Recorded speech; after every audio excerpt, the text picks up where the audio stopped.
Olá pessoal, esse vídeo é sobre funções da linguagem.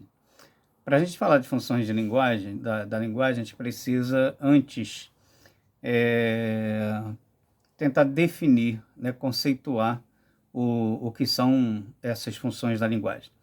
Elas têm a ver com a forma como cada indivíduo se expressa em determinado momento e com que objetivo, né, em relação ao interlocutor. Então, toda vez que você fala, o que você escreve, você tem uma intenção. Então, essa função da linguagem vai estar relacionada a esse objetivo. Não se diz nada assim ao acaso, impensadamente, né? Se diz pensando em alguma coisa com uma intenção determinada, que é o que chamamos de intencionalidade linguística. Essas funções da linguagem, elas estão vinculadas aos elementos da comunicação.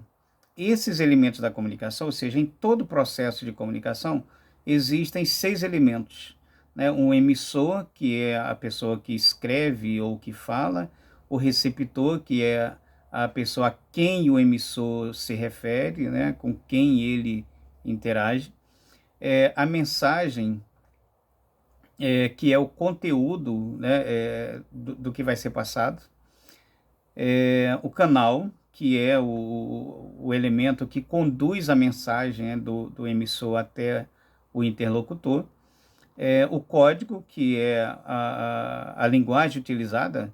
Então, nesse caso aqui, por exemplo, o código que eu estou utilizando é a língua portuguesa.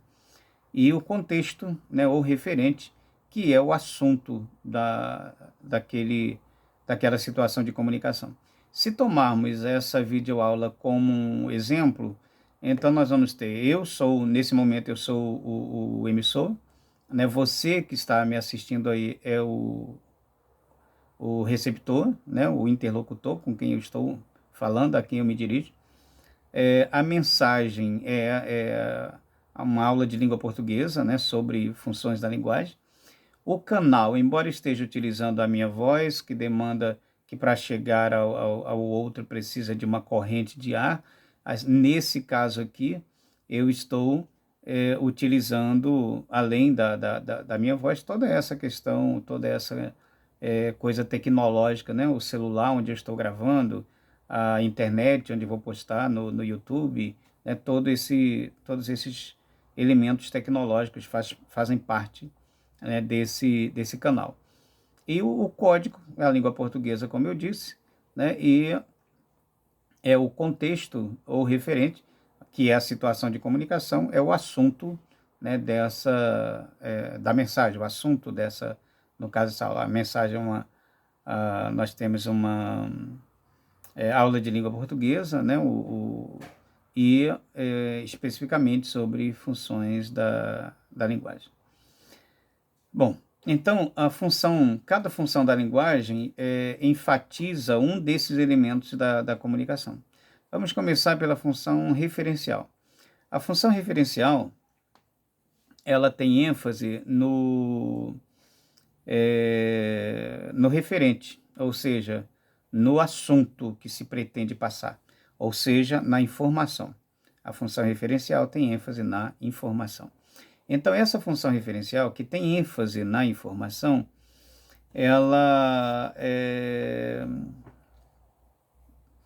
tem por objetivo, evidentemente, né, informar. Esse é o foco principal. Se o objetivo é informar, a linguagem utilizada precisa ser uma linguagem direta, precisa ser uma linguagem clara, uma linguagem reta, não pode ter subjetividade, não pode abusar das figuras de linguagem, ela precisa ser uma linguagem denotativa, né, informativa. Então você vai encontrar essa função referencial nos jornais, nas reportagens, né, seja no jornal impresso, seja no jornal, no telejornal, né, seja nos sites de informação, né, então nos manuais, nas bulas de remédio, em artigos científicos, né, textos científicos, porque o objetivo desse texto é informar. Então, se a gente for destacar algumas características dessa função desse texto, você vai ter objetividade, né, porque o texto têm que ser objetivos, já que a função, né, já que a meta, o objetivo é informar. Eu não posso informar de maneira a dificultar a interpretação do outro, né? Então eu preciso utilizar uma linguagem direta. Daí os exemplos citados, né? A reportagem, a notícia de jornal, a bula de remédio, o manual. Okay? A segunda função que vamos analisar é a função emotiva ou expressiva. Essa função emotiva ou expressiva, muito diferente da referencial, ela tem ênfase no emissor. Ou seja, o principal elemento, né, desse texto, dessa situação de comunicação, vai ser o emissor. Ou seja, isso vai gerar um texto em primeira pessoa, né, na função emotiva, também chamada de expressiva. Então, lá na referencial, o texto vai ser escrito habitualmente em terceira pessoa. Né? Na função emotiva ou expressiva, esse texto vai ser escrito em primeira pessoa, porque a ênfase é o eu, são as impressões do emissor. Então, assim, a minha preocupação não é sobre o que você vai pensar, entender, interpretar, mas sobre o que eu quero dizer nesse momento, né? Sobre o que eu quero expressar nesse momento. Então, essa função emotiva expressiva, ela vai se utilizar de figuras de linguagem, ela vai ter como característica a subjetividade, né? Ela vai apresentar, esse texto vai apresentar uma visão intimista, né? Uma visão pessoal.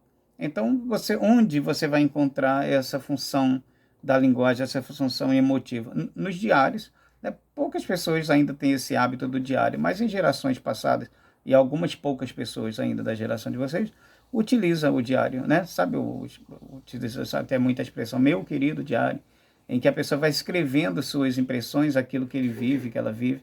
Né? Depois se criou o blog, né? O blog foi criado com a intenção de ser um diário digital, um diário online. Né? Acabou que os blogs viraram mini sites, né? Onde se publica de tudo. Mas a intenção inicial era essa, né? Você fazer um diário eletrônico. Então é um exemplo dessa função emotiva. Essa função emotiva expressiva também vai estar presente em muitas letras de música, em muitos poemas, né? E nos textos assim que expressam o momento de cada um. Né? Você está sofrendo, você escreve sobre esse sofrimento, você está feliz, você escreve sobre essa felicidade. Né? É a função emotiva. A função conativa ou apelativa é a função da propaganda. Na função emotiva, a ênfase ela é colocada no receptor, ou seja, o objetivo é atingir o receptor, é envolver o receptor, é convencer o receptor, é seduzir o receptor. Então, você quer convencer alguém a comprar um produto, a votar em determinado candidato, né? A abraçar uma fé, uma religião, né? Então, o texto religioso também vai ter essa função.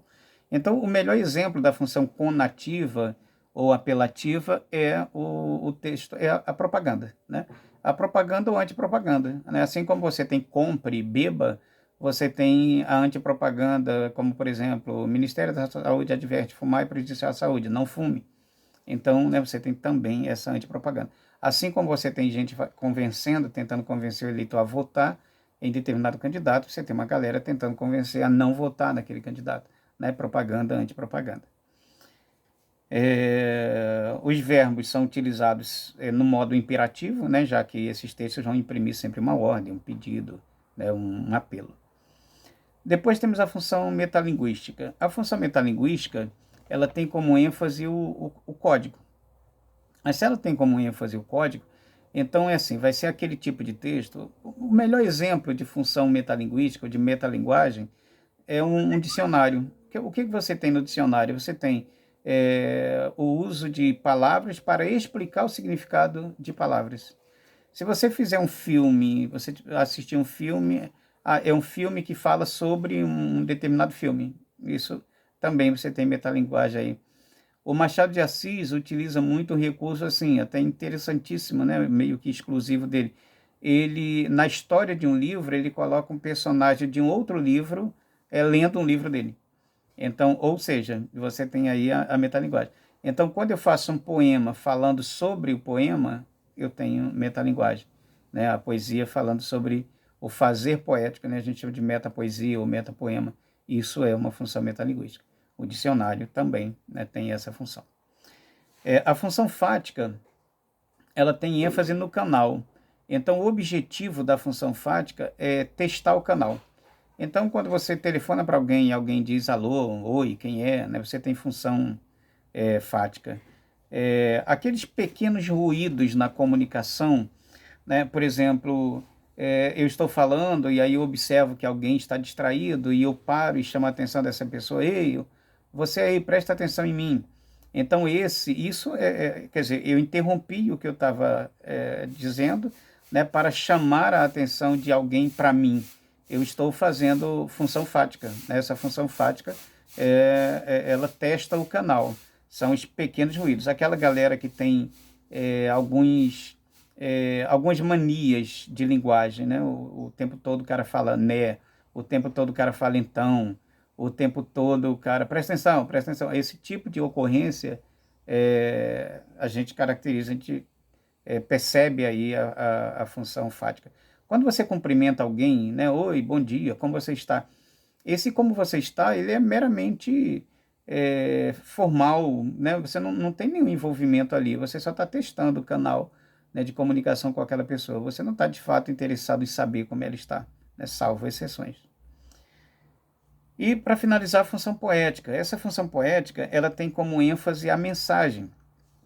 Então, se ela tem como ênfase a mensagem, ela quer apresentar a mensagem da forma mais bonitinha possível, da forma mais fofinha possível. Então, o objetivo dessa função poética é a estética, é a beleza do texto, é o visual do texto. Então, onde você vai encontrá-la? Principalmente nos poemas, né? Nos poemas, nas canções, letras de música, né? Você vai encontrar essa preocupação em organizar a mensagem, né? Para a mensagem ficar bonitinha ali, impressa, desenhadinha, arrumadinha, seja no papel ou no espaço digital. Você pode ter num único texto, você pode ter várias funções da linguagem, inclusive todas, né? Mas sempre vai ter alguma que vai se destacar. Mas não é obrigatório, assim, cada texto só tem uma função da linguagem, você pode ter várias funções num texto. E esse tema, funções da linguagem, é um tema extremamente presente em provas do Enem. Então, assim, em média, né, nos últimos anos, você tem aí de 3 a 5 questões por prova, né, por edição do Enem, especificamente sobre funções da linguagem. Então, é um tema muito presente no Enem. Então, é interessante levar isso em conta, né, e entender essas funções, não apenas pelo Enem, claro, entender para o uso geral, para a interpretação do texto em geral, para o entendimento do texto e para as produções textuais que você também faz. Tá? É isso, então, um abraço para todas e todos.